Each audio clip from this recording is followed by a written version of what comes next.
ভাই ভাই বললাম কি রং টং না মাখি আরে ও আব্বা সকাল 100 টাকা পেয়ে গেলাম। আরে আমি তো ঘুম থেকে উঠলাম সকাল সকাল, দিনটা যে ভালোই হলো। না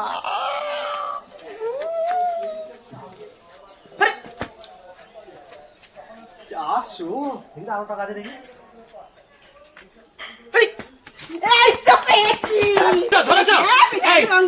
টাকাটা বের কর, টাকাটা দে, আগে টাকাটা দে, আগে তুই টাকাটা দে, আগে ধর। রং খেলা তুই রং খেলবে না, তোকে টোপ দিয়ে এনেছি, টোপ দিয়ে নেওয়া হয়েছে। ভালো করে লাগাও, রং মাখা। ভালো করে লাগাও, রং মাখা। হ্যাপি হোলি। যা বাংলা বাড়ি যা। এবার যা, যা বাড়ি যা। এবার যা, এবার যা, কাজ হয়ে গেছে, যা। কাজটা ভালো হলো না। এটা দেখেছিস তো? রং খেলাতে বেরোনো। যা।